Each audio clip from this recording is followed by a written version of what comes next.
এইপিনে যেনেকৈ মোৰ এই জুই জ্বলোৱা এইডোখৰ চালি বনাইছোঁ তেনেকৈ এইটো মানে চালি বনাই ইয়াত এইখিনি ধুনীয়াকৈ মানে গোবৰেৰে লিপা হেল্ল' নমস্কাৰ বন্ধু বান্ধৱীসকল, মই অসমৰ অন্য এটি নতুন ভিডিঅ'লৈ আপোনালোকক সকলোকে পুনৰবাৰ স্বাগতম জনাইছোঁ। আজি মানে মই আপোনালোকক দেখাম শেহতীয়াকৈ হ'লেও মানে এটি ধান থ'বলৈ কাৰণে ভঁৰাল বনাই আছোঁ। আৰু আজি ভঁৰালটোনো কেনেকৈ কি বনাই আছোঁ, আধা মোটামুটি বনোৱা হৈ গ'ল। আজি ভঁৰালটো আৰু কিমান বাকী আছে কি আপোনালোকক সকলো দেখাই আছোঁ। আপোনালোকে কোনো স্কিপ নকৰাকৈ ভিডিঅ'টো প্ৰথমৰ পৰা শেষলৈ চাই থাকিব। আৰু মোৰ চেনেলত যদি ইউটিউবত চাইছে, ইউটিউবত মোৰ চেনেলটো ছাবস্ক্ৰাইব কৰিব নাপাহৰিব। আৰু ফেচবুকত চাইছে, ফেচবুকৰ পেজটো ফ'ল' কৰিব নাপাহৰিব। তেন্তে বলক আজি মোৰ নতুন ভঁৰালটি সৰু মৰুকৈ হ'লেও ভিডিঅ'টোৱে আৰম্ভ কৰোঁ। আৰু এইপিনে বাঁহৰ পিচবোৰ দেখাই দিছোঁ। আৰু বাঁহ বৰ বেছি নাই, বহুতখিনি যথেষ্টখিনি ইয়াতে লাগিলে নে কিয়ে নে গমেই নাপাইছোঁ। আৰু অকণমান জেওৱাৰ কাৰণেও ব্যৱহাৰ কৰি দিছোঁ, কাৰণে দেখাই দিছোঁ বাৰু। বাঁহখিনি এইপিনে দেখাই দিছোঁগৈ।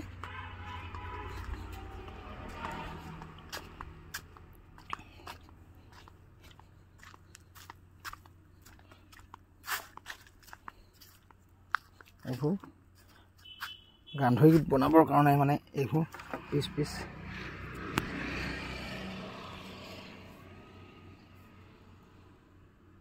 গান্ধৰি বনাবৰ কাৰণে পিচ কৰা হৈ গৈছে। আৰু এইখিনিও জেৰুৱা কুটিৰ কাৰণে এইখিনি কাটিছোঁ। আৰু মানে জেৰুৱাখন ক'ত বনাইছোঁ কি দেখাই দিছোঁ বাৰু। এইপিনে জেৰুৱাখন এখন জেৰুৱাও ভেটি দিছোঁ ইয়াতে পথাৰৰ মাজতে।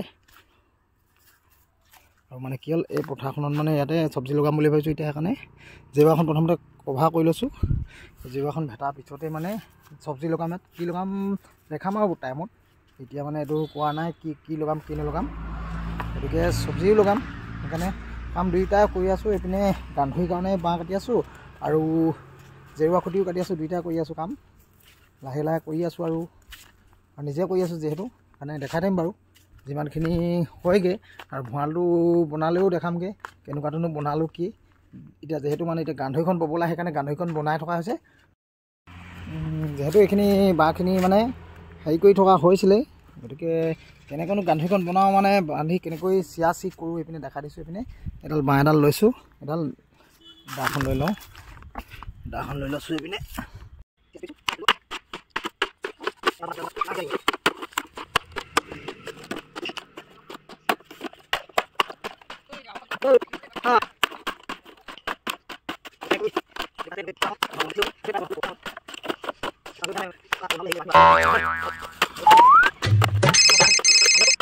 கை வீரல்கள் மெல்ல மெல்ல பட்டன் அமுத்தி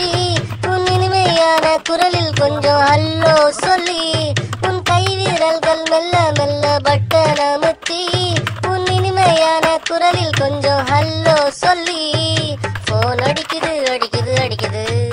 ஹலோ சொல்லுங்க, போன் அடிக்குது அடிக்குது அடிக்குது, ஆன்சர் பண்ணுங்க, போன் அடிக்குது அடிக்குது அடிக்குது.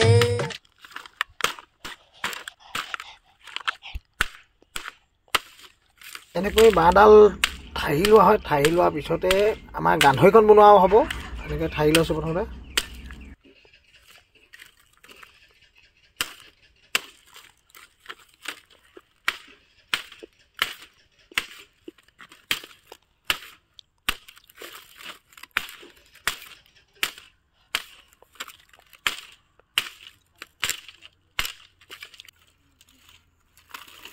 এনেকৈ বেৰখিনি কামিত ফালি লোৱা হ'ল দেখিছে। তাৰপিছত কি হ'ল, এনেকুৱা চিধা হ'ল।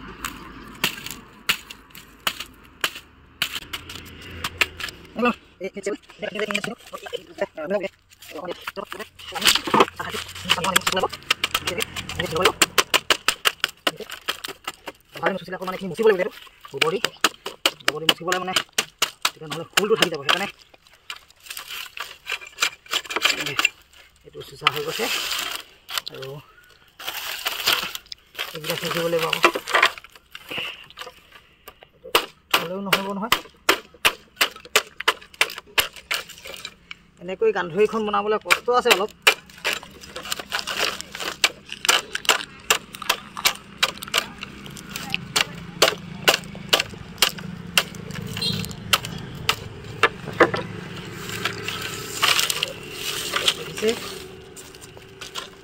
চব কাঠিবোৰ আকৌ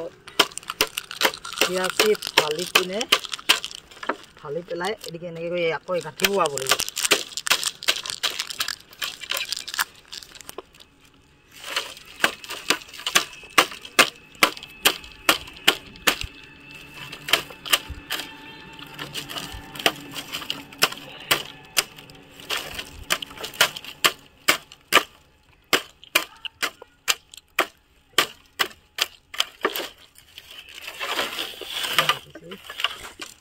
আৰু এই কাঠিকেইটা আছে আৰু এইকেইটা কাঠি যদি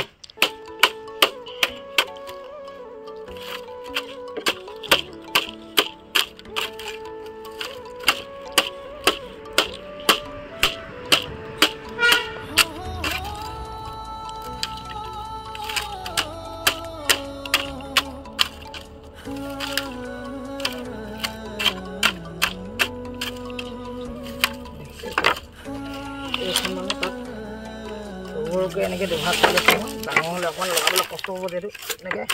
ফালি দিছোঁ দুচিটা দেখিছে এই দুচিটা মানে এনেকৈ গান্ধীখন বনাইখন মানে তেনেকৈ এইবোৰ দাহে এনে ফালি পিনে চিয়াচি কৰি ভঁৰালৰ মানে গান্ধৈ বনোৱা হয় আৰু প্ৰায় কিছুমান মানুহে নাজানে গান্ধৈ কেনেকৈ গান্ধৈ বনায় বুলি ক'লে ভঁৰালৰ গান্ধৈ বুলি ক'লে এনেকৈয়ে মানে এইখন মই দেখালোঁ এতিয়া যেনেকৈ মানে এতিয়া চিয়াচিকৈ ফালি লৈছোঁ তেনেকৈ এই গান্ধৈখন এইখন মানে এই গান্ধৈবোৰ তেনেকৈয়ে বনোৱা হৈছে গতিকে এখন চক এইবোৰ বোৱা হৈ গৈছে এইবোৰ মই বৈ থৈছোঁ এইবোৰ বোৱা হ'ল এইবোৰ আৰু সেইখিনি যিখিনি এতিয়া যিখিনি বৰ্তমান মানে ফালিলোঁ এনেকৈ চিয়াচি কৰিছোঁ তেনেকৈ আৰু কিমান যে ফালিব লাগিব ঠিকত নাই কাৰণ ভঁৰাল এটা বনাবলৈ বহুত কষ্ট হয় আচলতে মই মানে মোৰ বাঁহ বহুত থকাৰ কাৰণে এইখিনি বনাইছোঁ নহ'লে মানে এইকেইটা হেৰি এই খুঁটাকেইটাক দেখাই দিছোঁ আপোনালোকে নাজানিব পাৰে এইকেইটা কি বুলি কয় ভঁৰালৰ যিটো এইটো ভঁৰালৰ এইকেইটা আপোনালোকে কি বুলি কয় মই নাজানো বাৰু এইটো খুঁটা মই বাঁহৰে দি দিছোঁ এতিয়া বৰ্তমান বাঁহ থকাৰ কাৰণে এই বাঁহৰ খুঁটাকেইটাক আমি লটিকা বুলি কওঁ লটিকা সেই লটিকাকেইটা যদি ভাল হৈ থাকে ভঁৰালটো সদায় ভালেই থাকে গতিকে মোৰ এতিয়া মানে এইখন পকা চকা বনাবলৈ অকণমান পইচা পাতিও অকণমান লাগে যিহেতু কাৰণে পইচা পাতি অকণমান কম হৈ থকাৰ কাৰণে মানে সেইকাৰণে এই বাঁহৰে মানে এইকেইটা খুঁটাকেইটা এইবোৰ খুঁটাবোৰ দেখিছে চব বাঁহৰে দি দিছোঁ বাঁহৰ যিহেতু মানে বাঁহৰ দুবছৰ 2.5 বছৰ তেনেকৈ যাব আৰু উপায় নাই কি কৰিব বনাই দিছোঁ এতিয়া পিছত অকণমান পইচা পাতি হ'লে আৰু পকা টিলাকেইটা বনাই দিম বেছি ডাঙৰ নাই বনাই চালি ভঁৰাল এখন আচলতে ভঁৰাল বুলি ক'লে মানে মুধচ থকা এনেকুৱা তেনেকুৱালৈকে ভঁৰাল বুলিয়ে কয় আৰু এইটো মই এতিয়া চালি ভঁৰাল লিখাই বনাইছোঁ চালি এখন এনেকৈ ডাউন হ'ব এতিকে এনেকৈ হেলনীয়া চালি এইপিনে যেনেকৈ মোৰ এই জুই জ্বলোৱা এইডোখৰ চালি বনাইছোঁ তেনেকৈ এইটো মানে চালি বনাই ইয়াত এইখিনি ধুনীয়াকৈ মানে গোবৰে লিপাৰ পিছতে সমান কৰাৰ পিছত মানে এই ধান থ'বলৈ পৰা যাব আৰু আমাৰ ধানবোৰ কেনেকৈ থৈছোঁ আমাক দেখুওৱা নাই বাৰু ভিতৰতে মানে বস্তা ভৰাই ৰাখিছোঁ আৰু তেনেকৈ মানে কি হ'ল বেছি দিন ৰাখি দিলে নিগনিয়ে বহুত আহে নিগনিয়ে বহুত লোকচান কৰি দিয়ে মানে সেইটো কাৰণে মানে ভঁৰাল এটা মানে কি হ'ল আগতেতো ভঁৰালত মুঠি ধানে থৈছিলে মুঠি ধান থওঁতেও নিগনিয়ে খাইছিলে গতিকে এতিয়া মানুহে সকলোৱে মানে সজাগ এটা হ'ল নিগনিৰ কাৰণে মানে কি হ'ল ধানবোৰ সকলোৱে মানে সোনকালে আনি আঘোণৰ হেৰিয়তে মৰণা চনা মাৰি গোটেইখিনি গুটি ধান হিচাপে থয় গুটি ধান থ'লে মানে অসুবিধাও নহয় পিছত খাবলৈ পটককৈ উলিয়াবলৈ সুবিধা হয় সেইকাৰণে মানে এতিয়া এই ভঁৰালত এইকাৰণে সৰু ভঁৰাল মানে চালি ভঁৰাললৈও হৈ যায় এতিয়া চালি ভঁৰালত ইয়াত ঢালি থ'ম মানে ধানবোৰ এতিয়া মানে ইয়াত মুঠি থ'ব দৰকাৰ নাই প্ৰয়োজন নাই সেইকাৰণে মানে বেছি ডাঙৰ ভঁৰাল নালাগে যিবোৰ আছে ডাঙৰ ভঁৰাল থাকিও মানে ডাঙৰ ভঁৰালত নভৰাই সৰু ভঁৰাল বনাই পিনে সৰু ভঁৰালতে ৰাখিছে সেইকাৰণে ময়ো মানে এখন চালি ভঁৰাল লিখা বনাই আমাৰ চালি ভঁৰাল লিখা বনাই পিনে মানে ধানখিনি ঢালি থ'ম এতিয়া মানে বস্তাতে বৰ্তমান ভৰাই থোৱা আছে আৰু বস্তাত ভৰাই ধানখিনি দেখা দিছোঁ এইপিনে ঘৰৰ এতিয়া বস্তাত যিহেতু মানে কম দিন কাৰণে মানে এতিয়া নিগনি উৎপাত নাই লগোৱা আৰু এতিয়া ধানখিনি দেখাই দিম বাৰু এইপিনে ধানখিনি দেখাই দিম এইপিনে আমাৰ ভঁৰালৰ হেৰি নথকাৰ কাৰণে মানে এইখিনি দেখিছে চব এনেকৈ লাট মাৰি থোৱা আছে এনেকৈ এতিয়া মানে এইটো চাইডে একো নাই এদিকে দেখিছে কুকুৰাই এইটো ফুটোৱালেই বৰ্তমান এদিকে আৰু বহুত এইবোৰ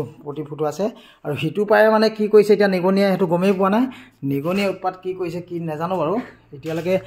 এইটো চাইডে মানে বৰ্তমান ভালেই হৈ আছে আৰু সিটো পাৰে যদি নিগনিয়ে উৎপাত কৰি ফুটোৱাই খাই আছে যদিও গম পোৱা নাই গতিকে সেইকাৰণে সোনকালে ভঁৰালটো বনাই এটালে মানে ধানখিনি ইয়াৰ পৰা বস্তাৰ পৰা মানে এই ভঁৰালতে ঢালি দিমগৈ এইপিনে এইটো পৰা আঠিয়া কল আজিকালি পাবলৈ নাই দেখিছে এইটো আঠিয়াকল এটা এথোপা ধুনীয়া পকি আছে আৰু এতিয়া মানে কি হ'ল আচলতে ঠাণ্ডা দিনত অকণমান খাবলৈ চেঁচা কৰে যে সেইকাৰণে মানে খোৱা হোৱা নাই আৰু আঠিয়াকল আগতেতো সৰু ল'ৰাক খুৱাই আগতে খাই কেনেকুৱা শকত হেভি হয় আঠিয়াকল খোৱালে আজিকালিতো আঠিয়াকল নোখোৱাই চেৰেলেক বা কিবা কি আৰু ঢেৰ কিবা কিবি আছে দোকানৰ হেৰিবোৰ খুৱাই গতিকে ধানখিনিৰ কাৰণে এইটো ভঁৰালটো বনাই আছোঁ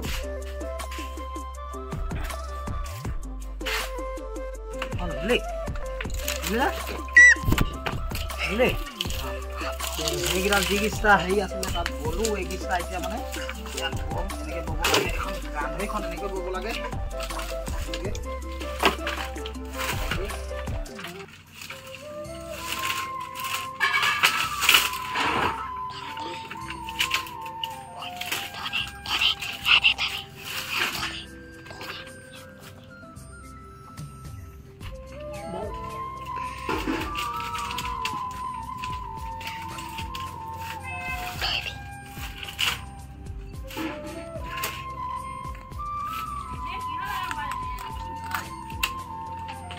দেখিছে এনেকৈ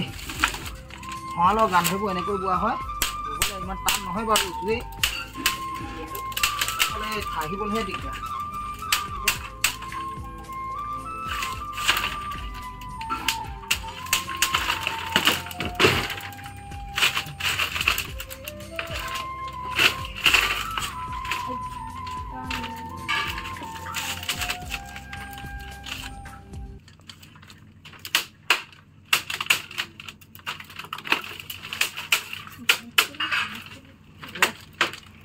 গান্ধৈবোৰ ভঁৰালৰ গান্ধৈ এনেকৈ বোৱা হয় আৰু এইকেইটা আছে চিধা বোৱা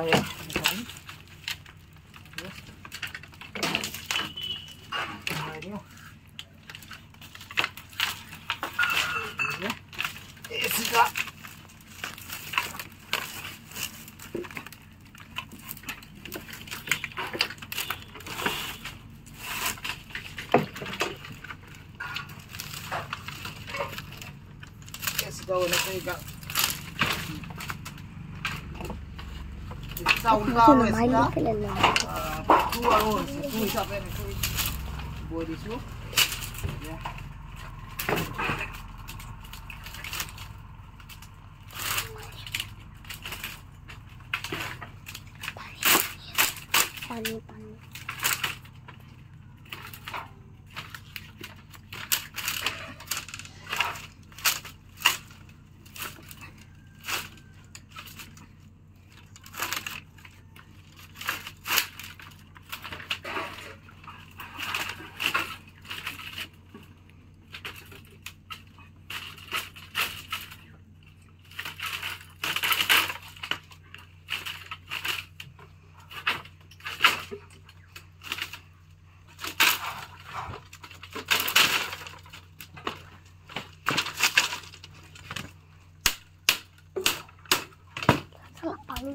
এই ফাঁকবোৰ বন হৈ যাব বন হৈ যোৱাৰ লগে লগে মানে ধান তেতিয়া ডাইৰেক্ট ধান ঢালি থ'ব পৰা যাব এইখিনি আৰু এই পটি বেছি নাথাকে এনেকৈ মানে বেটাৰ গান্ধৈ বন্ধালে পটি কম ওলায় আৰু যদি কামিৰ পৰা বনাই পিনে গান্ধৈখন বনোৱা হয় তেতিয়া পটি বেছি ওলায় সেইকাৰণে এনেকৈ ঠাহি পিনে গান্ধৈখন এনেকৈ সুবিধা হয় ভঁৰালৰ গান্ধৈখন কিন্তু মোৰ লতিকাবোৰ খালি বাঁহৰ দিয়াৰ কাৰণে অকণমান এটা অসুবিধা সোনকালে পচিব আৰু সোনকালে আকৌ ভাঙিব লাগিব যদি লতিকাবোৰ মোৰ পকা হোৱা হ'লে এইখিনি বহুত দিন লাষ্টিং কৰে এনেকৈ আমাৰ ভঁৰালবোৰ বনোৱা হয় তাৰপিছত আপোনালোকৰ এইবোৰ কি বুলি কয় আপোনালোকে সেইটো কমেণ্ট কৰি জনাব এইবোৰ আমি গান্ধৈ বুলিয়ে কওঁ ভঁৰালৰ যিখন তলখন গান্ধৈ বুলি কওঁ আৰু এইবোৰ বাকীবোৰ এইবোৰ খুঁটাবোৰ দেখিছে এইবোৰ এনেকৈ কাম আছে আৰু যথেষ্টখিনি এইবোৰ লগাবলৈ এইবোৰ টিন লগাব লাগিব খালি বৰ বেছি ডাঙৰ নাই বনোৱা দেখিছে কিমানটো কেমেৰাত কভাৰ হৈ গৈছে গোটেইডোখৰ এইপিনেডোখৰ আৰু মানে এডোখৰ ব'বলৈ আছে আৰু এডোখৰটো বোৱা হৈ গ'ল এডোখৰ দেখিছে পিনে এইবোৰ বোৱা হৈ গ'ল আৰু সেইপিনে আগপিনে ইমানডোখৰ আছে বেছি ডাঙৰ নাই বনোৱা এইটো সৰু খুব বেছি লম্বাটো মানে ইমানটো 10 ফুটমান ইমানটোৱে হ'ব গতিকে ইমানখিনি সৰুকৈ হ'লেও ভঁৰাল এটা বনাইছোঁ ধানখিনি ঢালি থ'বৰ কাৰণে আৰু ভঁৰাল বনোৱা ভিডিঅ'টো আজি দেখালোঁ আজি ইমানতে ইমানেই আছিলে ভিডিঅ'টো চাই যদি ভাল পালে লাইক কমেণ্ট শ্বেয়াৰ আৰু চেনেলটো নতুনকৈ চালে ছাবস্ক্ৰাইব কৰি দিব